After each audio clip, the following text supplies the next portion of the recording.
Hello, folks. Well, you're going to see the greatest test of the President of the United States power, called plenary power, in the history of the United States of America with the trials coming up for Donald Trump. Plenary power is the specific authority, the power that the President of the United States has constitutionally over a tremendous amount of things. For instance, executive orders, become really the law of the land until tested in the court system, and then they could be overthrown, overruled, which many of the Obama ones, for example, were overthrown. There is a understanding that the President of the United States has tremendous power with plenary power. Now, it doesn't mean he has unlimited power. Look, I'm not an attorney, but I have studied it. And we probably need to reach out to the ACLJ, Jay and Jordan Sekulow, talk to them about it, because it's really what's going to come down to is, what is Donald Trump's constitutional power and authority with plenary power? What is it?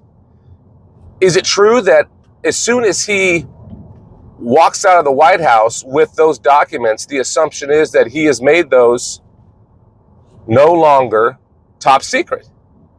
Well, that's the argument that many people have that say he does have that power.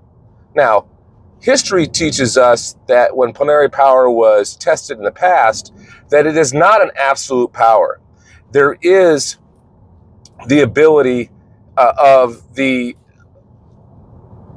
other powers within the United States, House of Representatives, for example, they have power to challenge it as well, to challenge that authority. The Department of Justice has the ability to challenge that authority. That's why we have separation of powers. But nothing has been tested at this level before, to the point where a president could go to jail. Okay? The President of the United States, the former President of the United States, could go to jail if convicted of abusing his plenary power. And we're going to find out very quickly if that's true, because plenary power has a lot of flexibility. It really has a tremendous amount of flexibility for the President of the United States. That could be good or it could be bad. I think it's interesting. This is going to be a great lesson for the American citizen, who I suspect most of you don't even know or never heard of plenary power. But that's what this is all about. And the Department of Justice is weaponizing their ability. That's what it feels like to tens of millions of people. They're weaponizing their ability to challenge the plenary power by saying that we're going to indict you and make you look like you are an absolute enemy of the state, enemy of the United States of America. You are willing to share top secret documents with people who do not have the authority to hear them. That's one of the charges in the case against Trump. So we're going to find out, and we're going to find out hopefully sooner than later, but this could get tied up in court for a long time. Heck, this may not even get to court until right before the election.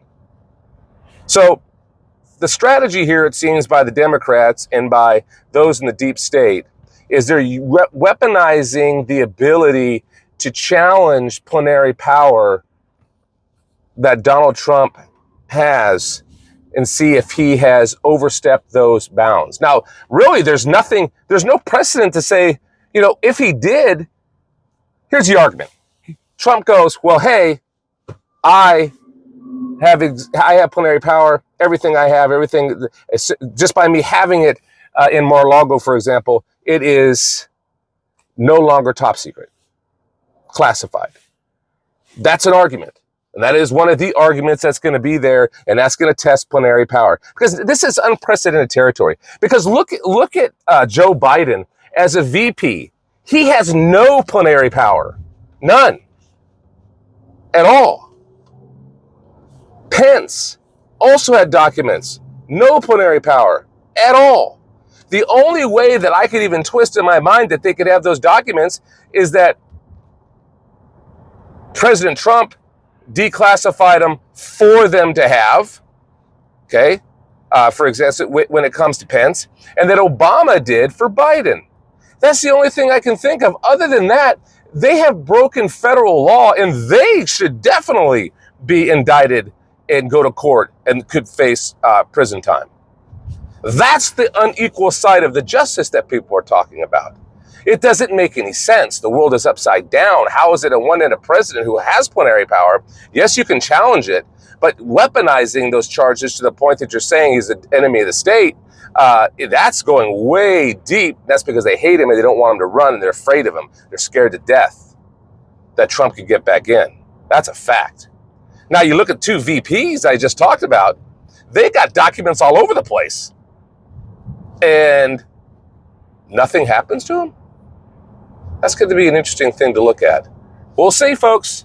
Interesting times for sure. Remember, go to CraigBouchonShow.com. Go to AmericaICan.com. We've got some great things going on. I look forward to seeing you. God bless.